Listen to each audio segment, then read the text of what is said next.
नमस्कार, मी Poonam news अनकटच्या morning bulletin मध्ये तुमचं मनपूर्वक स्वागत करते। बुलेटिनला सुरुवात करण्याआधी नजर टाकूयात काही महत्त्वाच्या हेडलाईन्सवर। बंडू अंधेकरांनीच माझ्या मुलाला मारलं, आयुषची आई कल्याणी कोमकर यांचा आरोप।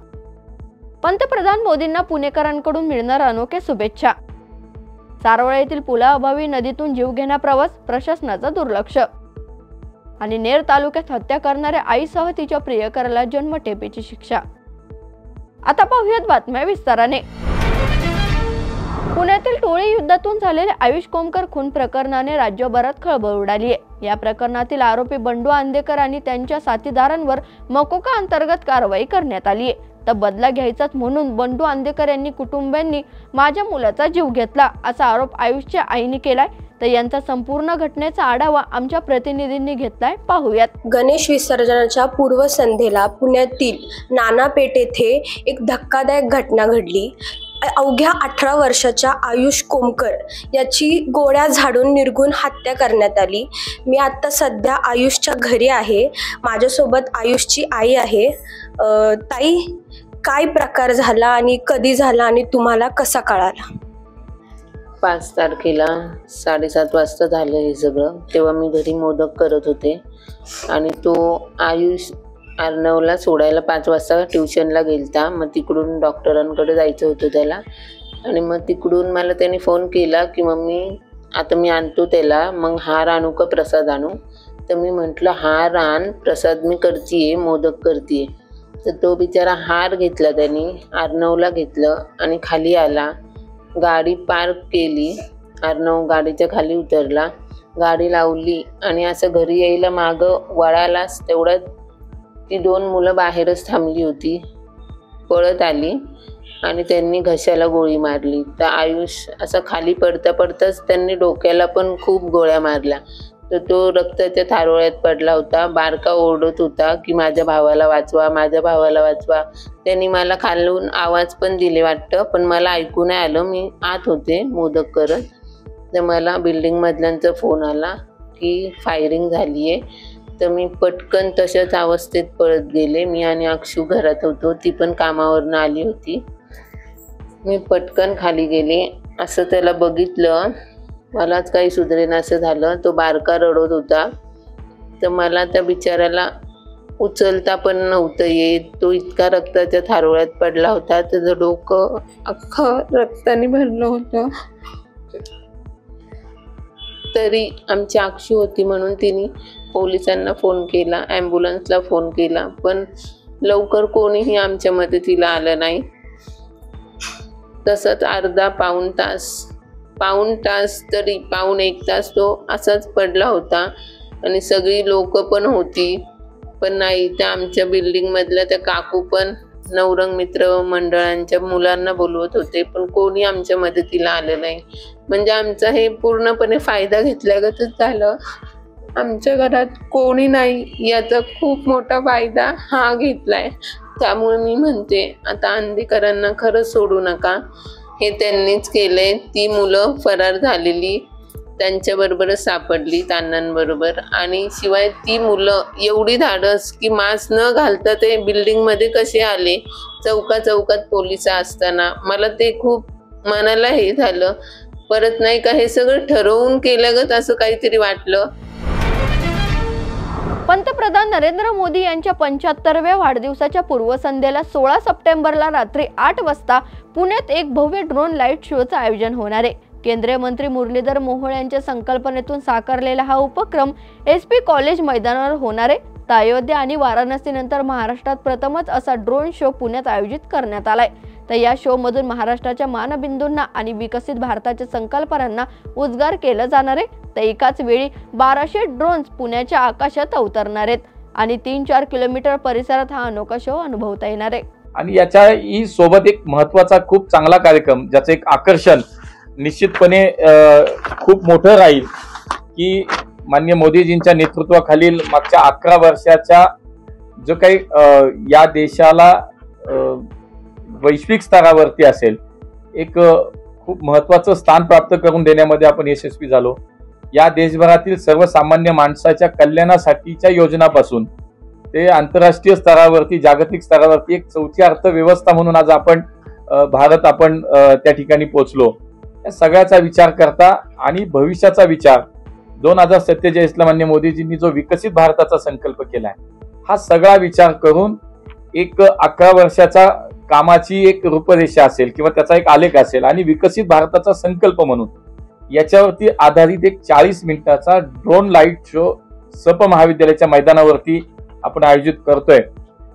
मला असं वाटतं की किंवा महाराष्ट्रामध्ये पहिल्यांदाच असा ड्रोन लाईट शो होतोय. 1000 ड्रोन त्याचा सहभाग किंवा त्याच्या माध्यमातून हा कार्यक्रम होईल. याच्यामध्ये आपण खूप काही गोष्टी ज्या या विकसित भारताचा संकल्प म्हणून आपण ज्याच्याकडे पाहतो, काही महत्वाची जी काही या देशाच्या विकासासाठी प्रगतीसाठी म्हणून अनेक मोठ्या योजना असतील, अनेक मोठे निर्णय असतील, त्याचं कुठंतरी एक त्या ड्रोनच्या माध्यमातून त्याचं एक प्रदर्शित आकाशामध्ये त्याचं एक प्रेझेंटेशन आपण त्याला म्हणू शकतो. त्याच्यामध्ये मग मेक इन इंडिया असेल, स्वच्छ भारत अभियान असेल, आयुष्यमान भारत असेल, चंद्रयान असेल, विकसित भारताचा विषय आहे, त्याच्यासोबतच ऑपरेशन सिंदूर जो विषय आहे, डिजिटल इंडिया आहे, आत्मनिर्भर भारत आहे, राम मंदिर, 370 कलम रद्द करण्याचा निर्णय, ह्या सगळ्या वेगवेगळ्या महत्वाचे जे काही विषय आहेत त्याची एक मांडणी, त्याचं एक प्रेझेंटेशन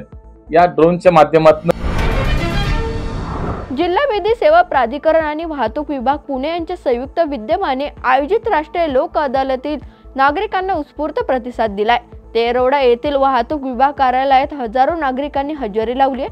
मात्र केवळ 200 टोकन्सचं वाटप झाल्यानं अनेकांना गैरसोयीचा सामना करावा लागलाय. यामुळे परिसरात गोंधळ आणि नाराजीचं वातावरण निर्माण झालंय. मी शंकर वाया लोणी धामणीवरून आलो. माझं गाव इथून 100 ते 120 किलोमीटर आहे. इथं आल्याच्या नंतर मला कळलं की ह्या प्रोसेस यांच्या काय आहेत, सकाळी कुपन वाटतात, लोक 5 वाजता येऊन इथे उभे राहतात, त्यानंतर किती कुपन वाटतात ते माहीत नाही, आणि ते कुपन वाटल्यानंतर काय प्रोसिजर ही सुद्धा कळत नाही. जर एवढ्या लांबून येऊन जर आम्ही महाअदालतचा जर काय भाग घेऊ शकत नाही तर इतर गोष्टी कशा करायच्या, तर दंड कसा भरायचा, हे स्थानिक लोकांना जर काय दिलं, त्यांना अथॉरिटी दिली तर आम्हाला सोयीस्कर होईल, अदालतचा काहीतरी हेतू शक्य होईल असं मला वाटतं. त्यामुळे अशी इथून पुढं काहीतरी प्रोसेस मग लोक अदालतचं थोडंसं स्थानिक लेवलला घ्यावे अशी आमची इच्छा आहे. आज तुमचं काम झालंय का नाही? काय नाही, सकाळी आलोय मी. टोकन मिळालं का नाही? टोकन मिळालं तर नाही ना. सकाळी 5 वाजता जर स्थानिक लोक इथे येणार असतील तर लांबून येणाऱ्या लोकांनी कुठे थांबायचं? लांबून यायचं म्हटलं 10-11 वाजणार, त्याच्यानंतर जर ही प्रोसेस होणार असेल, टोकन संपले तर आम्ही आता परत जायचं काय? म्हणजे ते लोक अदालतचा फायदा काय आम्हाला? 7 वाजता या टोकन, आजचं टोकन त्यांनी बंद झालेलं आहे. उद्या सकाळी 7 वाजता टोकन मिळेल. टोकन दिल तेवढ्यांनाच फक्त देते. आज किती जणांना दिले नाही सांगता येणार. मी आता आलो, मला म्हणले टोकन नाही, आता टायमिंग संपली.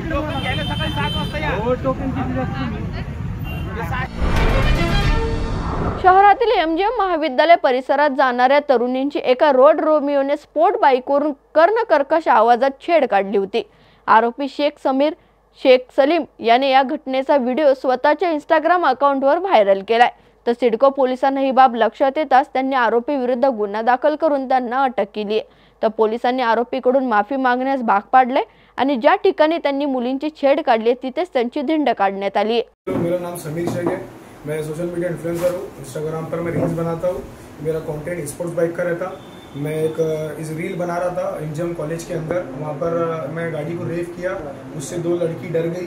डरने के बाद मेरे पे गुनाह दाखिल हुआ. तो मैं तमाम लोगों से रिक्वेस्ट करूंगा कि ऐसी हरकत कोई ना करे, किसी से आपकी वजह से किसी को तकलीफ पहुंचे. और एज अ बाइकर मैं कहना चाहूँगा कि मेरे से एक मिस्टेक हो गई, आप वो मिस्टेक ना करें और मैं सबसे माफ़ी चाहता हूँ. I am so sorry.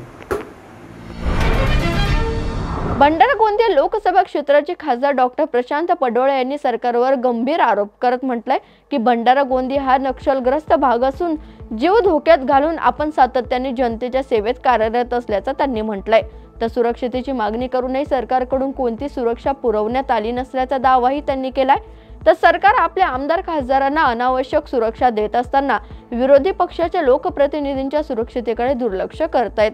तर सभागृहात विरोधकांचा आवाज दाबला जात असून आता रस्त्यावरही असाच प्रयत्न होत असल्याचा आरोपही पडोळे यांनी केलाय.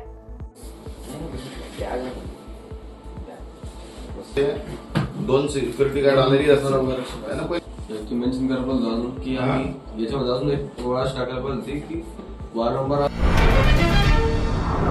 या बातमीसह घेऊयात एक छोटीशी विश्रांती, लगेचच परत येऊयात. पाहत राहा न्यूज अनकट. पॉडकास्ट वाले पॉपकॉर्नच्या गणपती विशेष भागात पुण्यातील मानाची 2 मोठी मंडळं येऊन ठाकणार समोरासमोर.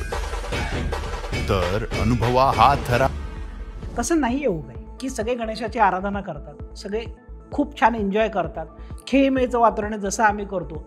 वडील एका मंडळात असतात, मुलगा एकाचाच असतो, चुलते एका मंडळात असतात. अजून म्हणजे असं होतं की एखाद्या मंडळात चहा आला ना, त्याला अरे त्यांच्याकडे चहा आलाय का बघ, नाही तर बोलव याला. कॉम्पिटिशन नसून कॉपरेशन आहे. तुळशीबाग म्हटलं ना की महिला आणि तुळशीबाग आतून नाते. महिलांचं माहेरघर तुळशीबागेला समजलं जातं.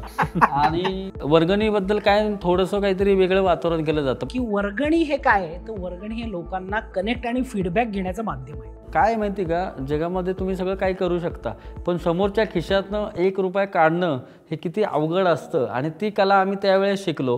त्यामुळे असं म्हटलं जातं की गणेशोत्सव हे एक मॅनेजमेंट स्कूल आहे.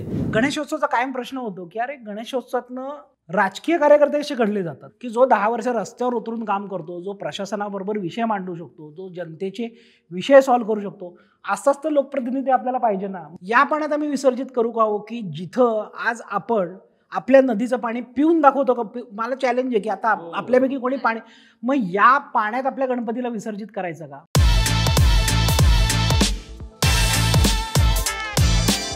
तर धमाल मस्ती किस्सांनी भरपूर आणि मित्रमंडळासोबत पाहावा असा गणपती विशेष पॉडकास्ट नक्की पहा. विश्रांतीनंतर तुमचं पुन्हा एकदा स्वागत करते. ओबीसी नेते लक्ष्मण हाकेंना बीड जिल्ह्यातून फिरवून दोन्ही मुंडे बीडचं वातावरण दूषित करतायत. येथे दंगल झाल्यास दोन्ही मुंडे जबाबदार असतील असा गंभीर आरोप ऑल इंडिया पॅथर सेनेचे राष्ट्रीय अध्यक्ष दीपक केदार यांनी केलाय. तर हाकेंना बीड जिल्ह्यातून हद्दपार करा. बीडचा सामाजिक सलोखा पूर्णपणे बिघडलाय.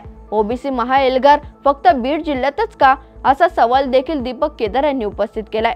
बीड जिल्ह्याचं वातावरण दूषित झालेलं आहे. बीड जिल्ह्याचा सामाजिक सलोखा पूर्णपणे बिघडलेला आहे आणि बीड जिल्ह्यामध्ये दंगल सदृश्य परिस्थिती निर्माण झालेली आहे. ओबीसी महाएल्गारच्या नावाखाली हाकेला बीड जिल्ह्यामध्ये जाणीवपूर्वक फिरवलं जातंय आणि हाकेला फिरवणारे बीड जिल्ह्यातील दोन्ही मुंडे हे त्या सगळ्या सभेचं नियोजन आयोजन कार्यकर्ते पुरवण्याचं काम करतायत.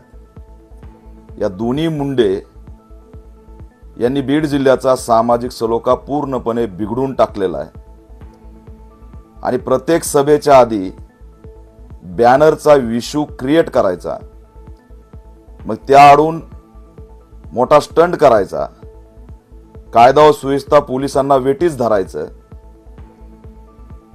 जर का बीड जिल्ह्यात दंगल झाली तर हाकेला या ठिकाणी बळ देणारे दोन्ही मुंडे जबाबदार असतील असा आमचा थेट या ठिकाणी आरोप आहे.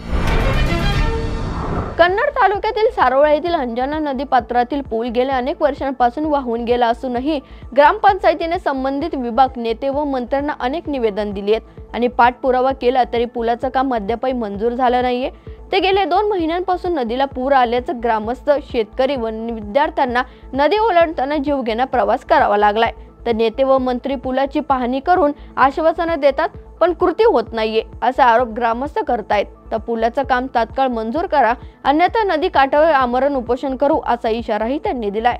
आमच्या या सारोळा गावाच्या अंजना नदीवरील हा मुख्य रहदारीचा मुख्य पूल असून या पुलाचे मागील अतिवृष्टीच्या काळामध्ये पूल वाहून गेला आणि या गावातील लोकांची फार समस्या बिकट झालेली आहे. दळणवळणाची सुविधा रुकलेल्या आहे.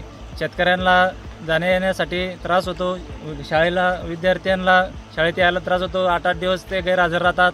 शाळेची लोकसंख्या म्हणजे विद्यार्थी संख्या घटत चालली आणि गावकऱ्यांचा मोठा संताप होत चालला आहे. ग्रामपंचायतला देखील ते वेटीस धरण्यात येत आहे आणि वारंवार ग्रामपंचायतला लोक येऊन आम्हाला ग्रामपंचायतला त्रास देत आहे किंवा तुम्ही काही याची दखल घेत नाही. आम्ही देखील यासाठी बरेच प्रयत्न करून मंत्री महोदयांना निवेदन दिले, आमदारांना निवेदन दिले आणि प्रशासनाला देखील याची कल्पना दिली, तरी देखील प्रशासक हे निधी अभावी याचे हेळसांड चालले आहे.